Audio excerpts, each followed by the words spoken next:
Pandian store serial எபிசோடில் என்ன நடக்க போகுதுங்கிறத இந்த வீடியோவில் பார்க்கலாம். நம்ம ராஜி ஒரு தப்பான இடத்துல போய் மாட்டிக்கிட்டோம் அப்படின்னு சொல்லி இப்போ தான் ராஜிக்கு அது தெரிய வருது. தெரிய வரும்போது என்ன, இந்த இடத்த விட்டு எப்படியாவது தப்பிச்சிடலான்னு சொல்லி முயற்சி பண்ணுறாங்க.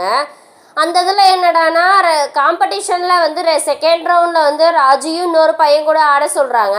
ராஜி ஆட மாட்டேன்னு சொல்லிட்டு நின்றுக்கிறாங்க.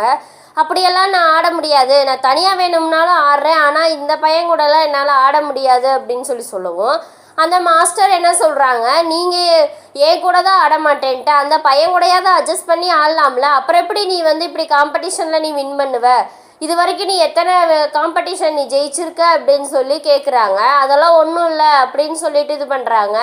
நான் வேகமாக கிளம்புறேன் அப்படின்னு சொல்லிட்டு கிளம்பவுமே விட மாட்டேங்கிறாங்க. எங்கே போகிற அப்படிங்கவும் நான் எங்கள் வீட்டுக்கு போகணும் அப்படின்னா, என்ன இப்போ தான் சின்ன குழந்த மாதிரி நீ அடம் பிடிச்சிட்ருக்க, அப்படியெல்லாம் இங்கேருந்து போக முடியாது, நீ இப்போ இங்கே காம்படிஷன் முடிகிற வரைக்கும் நான் போக மாட்டேன்னு சொல்லி தானே சைன் பண்ணி கொடுத்த, அப்புறம் எப்படி நீ இப்போ போக முடியும் அப்படின்னு சொல்கிறாங்க. அந்த மாதிரிலாம் எதுவுமே இல்லையே, நான் ஏதோ தெரியாமல் நான் சைன் பண்ணிட்டேன், அது சைன் பண்ணதான் இப்போ என் தப்பு, நான் எங்கள் வீட்டுக்கு போகணும், யார் என்ன சொன்னாலும் நான் கேட்க மாட்டேன், தப்பான இடத்துல இனிமேல் நான் ஒரு நிமிஷம் கூட எடுக்க மாட்டேன் அப்படின்னு சொல்லிட்டு வந்துடுறாங்க. இங்கே ரூமில் எவ்வளவோ ரொம்ப ஃபீல் பண்ணுறாங்க. ஐயோ தெரியாமல் இவ்வளோ தூரம் எல்லாருமே சொன்னாங்களே, மாமா, கதிர், அக்கா, அத்தை எல்லாருமே சொன்னாங்களே, நம்ம எதுவுமே கேட்காம இப்படி நம்ம இஷ்டத்துக்கு இப்படி ஒரு தப்பான இடத்துல மாட்டிக்கிட்டோமே அப்படின்னு சொல்லி மீனாவுக்கு கால் பண்ணலான்னு எடுத்துகிட்டு, சரி வேண்டாம், இப்போ இருக்கிற பிரச்சனைக்கு அக்காட்ட மட்டும் தான் சொல்ல முடியும், ஆனால் எப்படி அக்காவுக்கிட்டையும் கூப்பிட்டு சொல்கிறதுக்கு சங்கட்டமாக இருக்குது அப்படின்னு சொல்லி சரி விடு கதிர்க்கே கூப்பிட்லான்னா கதிரோட லைன் பிஸியாகவே இருக்குது, கதிரும் எடுக்கலை. அந்த நேரம் பார்த்து ஒரு பொண்ணு கதவை தட்டி, என்ன கோச்சிட்டு வந்துட்டியாம்ல, அட்ஜஸ்ட் பண்ணி ஆடு, இப்போயே நீ ஒருத்தவங்க கூட இது பண்ணி ஆட மாட்டேங்கிற அப்படின்னா எப்படி நீ சினிமாவில் வாய்ப்பு கிடச்சா அங்கேயும் தொட்டு தொட்டு தானே ஆட சொல்லுவாங்க, அதை எப்படி நீ ஏற்றுக்குவ அப்படிங்கன்னா, நான் சினிமாவுக்காக நான் வர கிடையாது, எனக்கு தேவை 10 லட்ச ரூபா பணம், நான் அதுக்காக தான் வின் பண்ணணும்னு நினச்சேன், மற்றபடி வேறெல்லாம் எனக்கு சினிமா வாய்ப்பெல்லாம் எனக்கு வேண்டவே வேண்டாம், அது இருந்தாலும் பரவாயில்ல, ஆனால் நீ சைன் பண்ணி கொடுத்துட்டே இல்லை, அதே மாதிரி நீ இப்போ கிளம்பவும் முடியாது, இவங்க ரொம்ப மோசமான ஆள், இவங்களை பற்றி நீ தெரியாது, இவங்களை மீறி நீ ஒன்றுமே பண்ண முடியாது அப்படின்னு சொல்லிட்டு போயிடுறாங்க. நீ என்னடா பண்ணுறது அப்படின்னு சொல்லிட்டு ராஜி ரொம்ப ஃபீல் பண்ணிகிட்ருக்காங்க.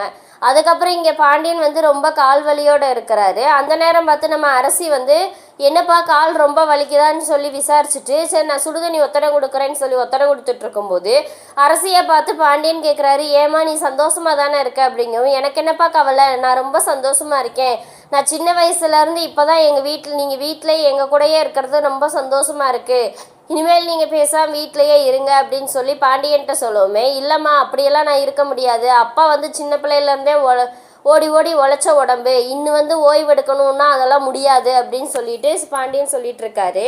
அந்த நேரம் பார்த்து நம்ம கோமதி ஆமாம் ஆமாம் காலையிலேருந்து சாயந்தரம் வரைக்கும் பார்த்துக்கிறது நான், ஆனால் பாசம் மட்டும் உங்கள் அப்பா மேலேயா அப்படின்னு சொல்லிட்டு ரொம்ப இது பண்ணுறாங்க. அவங்க 2 பேரும் வம்புழுக்கிறாங்க, அரசியும் பாண்டியனும் சேர்ந்து கோமதியை வம்புழுக்கிறாங்க. சரி நீங்கள் என்னமோ செய்யுங்க அப்படின்னு சொல்லிட்டு போயிடுறாங்க.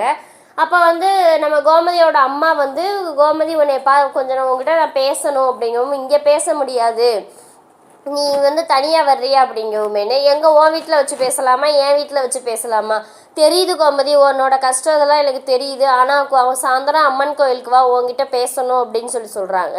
சரின்னு சொல்லிட்டு சாயந்தரம் கோமதியும் அம்மன் கோயிலுக்கு போயிடுறாங்க. போகவுமே அவங்க அம்மா கேட்குறாங்க, கோமதி எனக்காக ஒரு சின்ன உதவி பண்ண முடியுமா அப்படிங்கவும், என்னம்மா அப்படின்னு, உன் பிறந்த வீட்டுக்காக ஏதாவது நீ செய்யணும்னு நினச்சேன்னா தயவு செஞ்சு உன் புருஷங்கிட்ட பேசி எப்படியாவது இந்த கேஸை வாபஸ் வாங்க வை, குமார் சின்ன வயசுல நல்லவனாக தான் இருந்தான், ஆனால் அதுக்கப்புறம் ராஜி ஓடி போனதில் உங்கள் அப்பனுங்க 2 பேரும் சேர்ந்து ரொம்ப இது பண்ணி விட்டு அவனை உசுப்பேற்றி விட்டு இந்த நிலைமைக்கு கொண்டு உட்கார வச்சுட்டாங்க, இப்போ ரொம்ப அவன் மன உளைச்சலில் இருக்கான், அவன் பாவம் வாழ்க்கையில படாத கஷ்டப்பட்டுட்டான், பண்ணது தப்பு தான், நான் இல்லைன்னு சொல்லலை, இருந்தாலும் இந்த மன்னிக்கிறதுக்கு ஒரு வாய்ப்பு கொடுக்கலாம்ல, திருந்துவான்ல அப்படின்னு சொல்லி கேட்குறாங்க.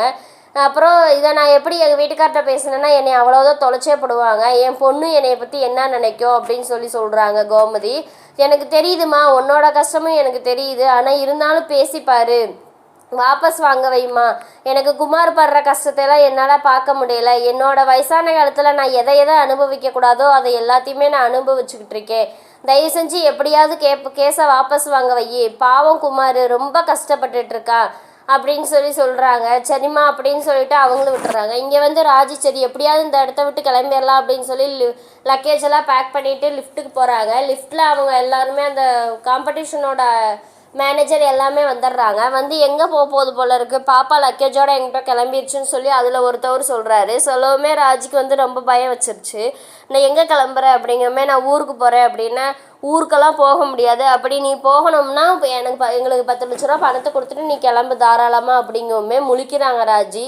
இதுலேருந்து ராஜி எப்படி தப்பிக்க போகிறாங்கங்கிறத வந்து அடுத்த வீடியோவில் பார்க்கலாம். இந்த வீடியோ பிடிச்சிருந்தா மறக்காமல் லைக் பண்ணுங்கள், சப்ஸ்கிரைப்